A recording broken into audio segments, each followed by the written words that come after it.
Halo sahabat Excellence, sudah pada tahu kan? Di UTBK SBMPTN 2020, tesnya hanya TPS saja. Jadi mulai dari sekarang, kita bisa fokus mempersiapkan tes potensi skolastik. Apa sih TPS itu? TPS atau tes potensi skolastik adalah tes yang digunakan untuk mengukur potensi yang ada pada diri. Dalam tes ini, calon mahasiswa akan diukur pada kemampuan kognitif, logika atau nalar, dan pemahaman umum. Tes ini dapat mengetahui apakah seseorang mempunyai potensi untuk masuk ke perguruan tinggi, di samping kemampuan akademik. Soal TPS mencakup kemampuan verbal, kemampuan numerikal, dan kemampuan figural. Kemampuan verbal mencakup urutan dalam soal cerita, hubungan kata, dan penalaran logis. Kemampuan numerikal mencakup deret, kemampuan aritmatik, dan logika matematika. Sedangkan kemampuan figural mencakup pencerminan atau rotasi gambar, kelanjutan gambar, dan bangun geometri. Sekarang, yuk kita kenali lebih dalam jenis soal-soalnya.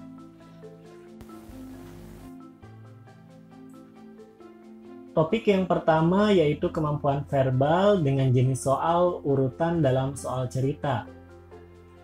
Pilihlah jawaban yang benar sesuai dengan urutan dalam soal cerita. Agen properti menawarkan 5 buah rumah dengan luas dan tipe sama. Harga kelima rumah tersebut ditentukan oleh panorama sekelilingnya. Rumah R berharga 3 kali lipat rumah Q. Harga rumah S adalah harga rumah R ditambah Q. Rumah P 2 kali lebih mahal dari rumah Q. Rumah T lebih murah 2 kali lipat daripada rumah S. Urutan 3 rumah yang memiliki panorama terindah adalah. Dari keterangan-keterangan di atas, kita mengetahui bahwa rumah R berharga 3 kali lipat rumah Q. Berarti R sama dengan 3Q. Harga rumah S adalah harga rumah R ditambah Q. Jika R sama dengan 3Q, maka S adalah 3Q ditambah Q. Jadi S sama dengan 4Q. Rumah P 2 kali lebih mahal dari rumah Q. Nah, jadi P sama dengan 2Q. Rumah T lebih murah 2 kali lipat daripada rumah S. Nah, tadi S itu 4Q, berarti T sama dengan 2Q. Jadi urutan rumah yang tepat berdasarkan harganya adalah S seharga 4Q, R seharga 3Q, P dan T seharga 2Q, dan Q sendiri. Karena harga ditentukan oleh panorama, urutan 3 rumah berpanorama terindah adalah S, R, lalu P atau T, sesuai dengan jawaban C, yaitu S, R, P.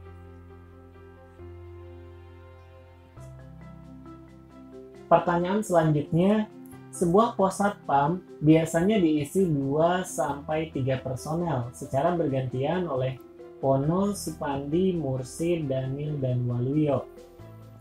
Tugas jaga ditentukan dengan ketentuan sebagai berikut. Setiap orang mendapat jatah 3 hari bertugas dan libur setiap Senin. Pada Selasa dan Jumat harus ada 3 personel.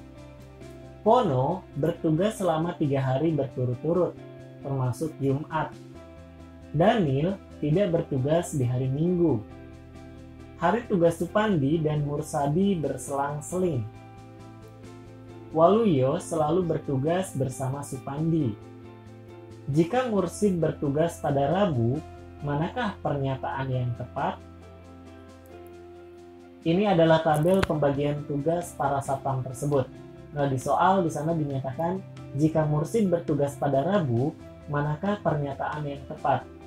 Nah, maka kita bisa memasukkan jadwal Mursid di hari Rabu. Kemudian di sana ada keterangan bahwa hari tugas Supandi dan Mursid berselang-seling. Nah, dengan demikian kita bisa mengetahui bahwa Mursid akan bertugas pada hari Rabu, kemudian hari Jumat dan hari Minggu. Selanjutnya, maka Supandi akan bertugas pada hari Selasa, hari Kamis, dan hari Sabtu.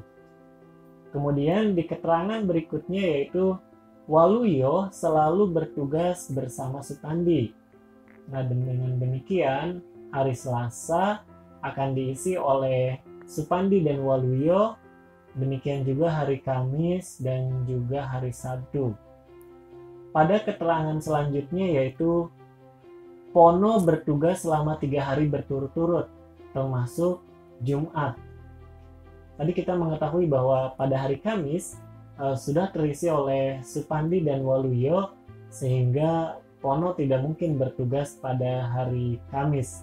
Jadi Pono akan bertugas pada hari Jumat, Sabtu, dan Minggu. Nah, dengan demikian maka Daniel akan bertugas pada hari Selasa, hari Rabu, dan hari Jumat. Berdasarkan tabel tersebut, jawaban yang paling sesuai adalah opsi D. Sementara A, B, C, dan E tidak tepat.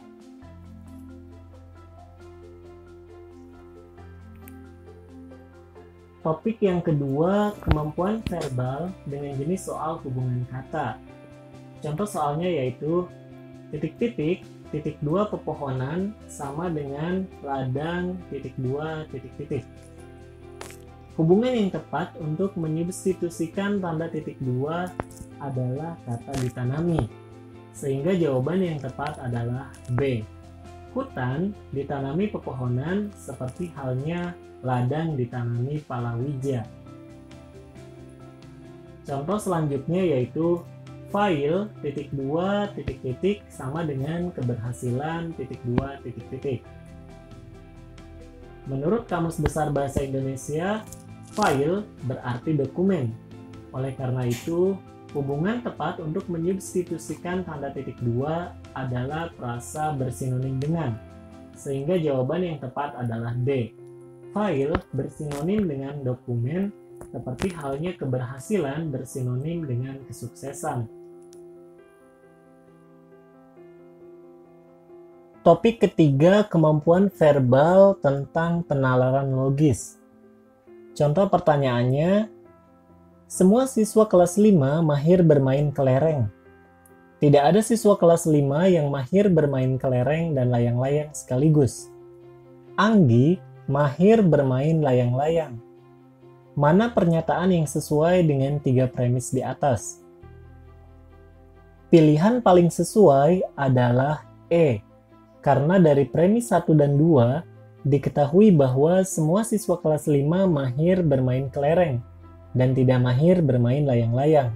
Sementara itu, Anggi mahir bermain layang-layang. Oleh karena itu, pasti Anggi bukan siswa kelas 5.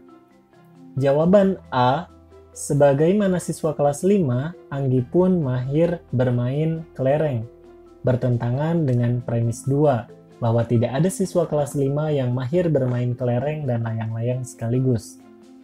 Pilihan B, Anggi dan siswa kelas 5 mahir bermain layang-layang, bertentangan dengan premis 2. Tidak ada siswa kelas 5 yang mahir bermain kelereng dan layang-layang sekaligus. Jawaban C, siswa kelas 5 dan Anggi tidak mahir bermain kelereng, bertentangan dengan premis 1. Bahwa semua siswa kelas 5 mahir bermain kelereng. Jawaban D, sebagian siswa kelas 5 termasuk Anggi mahir bermain layang-layang, bertentangan dengan premis 2 dan 1. Dalam premis 1 disebutkan bahwa semua siswa kelas 5 mahir bermain kelereng. Dengan demikian, tidak ada siswa kelas 5 yang mahir bermain layang-layang. Karena di premis 2 dinyatakan bahwa tidak ada siswa kelas 5 yang mahir bermain kelereng dan layang-layang sekaligus. Contoh pertanyaan selanjutnya yaitu, setiap hari pukul 17 semua karyawan wajib pulang dari kantor, kecuali para direktur. Selasa pukul 17.30, Hana masih berada di kantor. Kesimpulannya adalah, dari premis 1 kita bisa mengetahui bahwa semua direktur belum pulang selepas pukul 17. Dan dari premis 2 diketahui Hana masih berada di kantor pada pukul 17.30.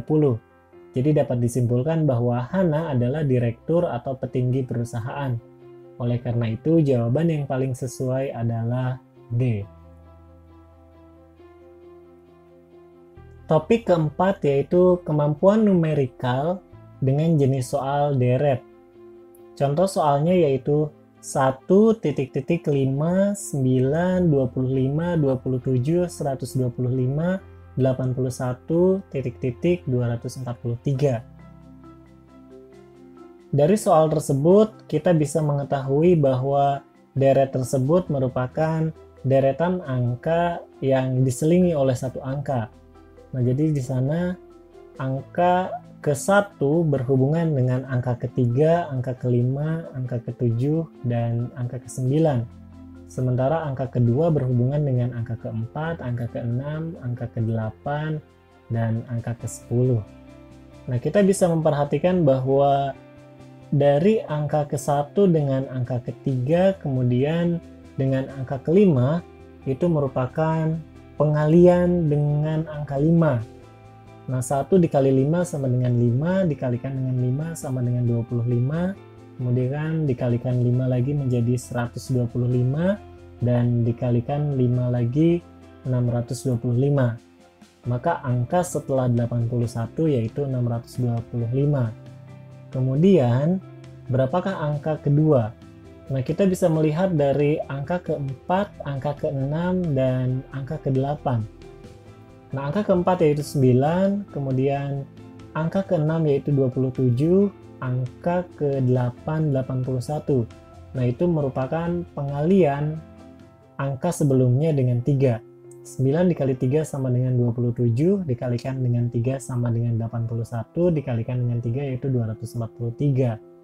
Maka angka kedua seharusnya angka 3, yang jika dikalikan dengan 3, maka bernilai 9. Jadi jawaban yang paling tepat adalah opsi B, yaitu 3 dan 625. Soal selanjutnya yaitu titik-titik 21, 34, 55, A 144, B 377, 610. A, B sama dengan, dari 3 angka dalam deret tersebut kita bisa menemukan bahwa bilangan di atas adalah bagian dari deret Fibonacci. Setiap bilangan adalah jumlah dari 2 bilangan sebelumnya. Nah, 21 ditambahkan dengan 34 sama dengan 55. Maka nilai dari A adalah penjumlahan dari 55 ditambah dengan 34, yaitu 89. Selanjutnya, B adalah penjumlahan dari 144 ditambah A atau 89, yaitu 233. Jadi jawaban yang paling tepat adalah opsi E, 89, 233.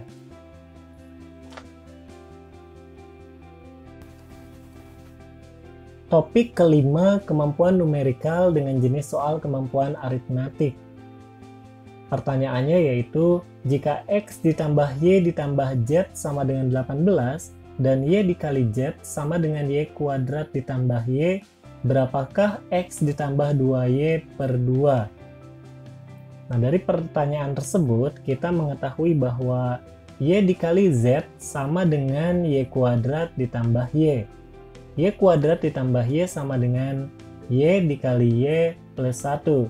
Dengan demikian, maka Y dikali Z sama dengan Y dikali Y tambah 1. Jadi, Z sama dengan Y plus 1. X ditambah Y ditambah Z sama dengan 18. Tadi kita mengetahui bahwa Z sama dengan Y tambah 1. Jadi, X ditambah Y ditambah Z sama dengan X ditambah Y ditambah Y ditambah 1 sama dengan 18. Dengan demikian, X ditambah 2Y sama dengan 17. X ditambah 2Y per 2 sama dengan 17 per 2. Jadi jawabannya yaitu 8,5. Opsi A. Pertanyaan selanjutnya, jika X4 kuadrat ditambah X3 kuadrat sama dengan 100, berapakah akar X? X4 kuadrat ditambah X3 kuadrat sama dengan 100. X4 kuadrat sama dengan 16X, dan X3 kuadrat sama dengan 9X. Nah, kita mengetahui bahwa 16X ditambah 9X sama dengan 100, 25X sama dengan 100, jadi X adalah 100 per 25, yaitu 4. Maka akar X atau akar 4 yaitu 2. Jawabannya adalah B. Topik ke-6, kemampuan numerikal dengan jenis soal logika matematika. Rata-rata nilai UAS 18 siswa kelas A adalah 8,5. Bila nilai 2 orang siswa dimasukkan, rata-ratanya menjadi 8,65. Berapa nilai rata-rata 2 orang tersebut? Jumlah nilai 18 siswa yaitu nilai rata-rata dikali jumlah siswa. 8,5 dikali 18 yaitu 153. Jumlah nilai 18 siswa ditambah jumlah nilai 2 siswa dibagi dengan jumlah seluruh siswa sama dengan nilai rata-rata 20 siswa. 153 ditambah jumlah nilai 2 siswa dibagi 20 sama dengan 8,65. Jadi 153 ditambah jumlah nilai 2 siswa sama dengan 8,65 dikali 20, yaitu 173. Dengan demikian, jumlah nilai 2 siswa yaitu 173 dikurangi 153, sama dengan 20. Maka rata-rata 2 siswa yaitu jumlah nilai dibagi jumlah siswa. 20 dibagi 2, sama dengan 10. Jadi jawaban yang tepat adalah opsi E. Pertanyaan selanjutnya, sisi terpanjang dua segitiga siku-siku A dan B adalah 13 cm dan 10 cm masing-masing. Jika jumlah keliling dua segitiga tersebut adalah 54 cm, berapa luas A dibandingkan luas B? Karena dalam soal disebutkan panjang sisi terpanjang, dapat diketahui alas dan tinggi kedua segitiga siku-siku tersebut berdasarkan teorema Pythagoras. Nah, segitiga yang pertama dengan sisi panjang 13 cm memiliki alas 5 cm dan tinggi 12 cm. Sedangkan segitiga siku-siku yang kedua dengan sisi terpanjang 10 cm memiliki alas 6 cm dan tinggi 8 cm. Dengan demikian, luas A berbanding luas B sama dengan alas A dikali tinggi A per 2 berbanding dengan alas B dikali tinggi B per 2, yaitu 12 dikali 5 per 2 berbanding 8 dikali 6 per 2, yaitu 30 berbanding 24 atau 5 berbanding 4. Dengan demikian, jawaban yang tepat adalah opsi D. Topik 7, kemampuan figural dengan jenis soal pencerminan atau rotasi gambar. Pilih gambar yang tak sesuai dengan yang lain. Setelah kita cermati gambar tersebut, bentuk A, B, C, dan D merupakan satu bidang yang dirotasi, sementara bentuk E bukan. Garis 1 seharusnya ada di atas, bukan di bawah. Dengan demikian, maka gambar yang tak sesuai dengan yang lain adalah gambar E. Contoh soal selanjutnya, pilih gambar yang tak sesuai dengan yang lain. Bentuk A dan C tidak berbeda, sementara bentuk C dan D adalah pencerminan satu sama lain. Yang berbeda sendiri adalah bentuk E. Maka dengan demikian, jawaban yang tepat adalah opsi E. Topik ke-8 yaitu kemampuan figural dengan jenis soal kelanjutan gambar. Nah, perhatikan contoh soal berikut ini. Kita diperintahkan atau kita diminta untuk melanjutkan gambar tersebut. Setelah kita cermati dalam gambar-gambar di atas, kelanjutan gambar didasarkan atas jumlah bangun di dalam dan luar lingkaran. Bangun di dalam lingkaran dalam kotak-kotak sebelumnya adalah 3, 4, 5, dan 6. Sementara jumlah bangun di luar lingkaran adalah 0, 1, 2, dan 3.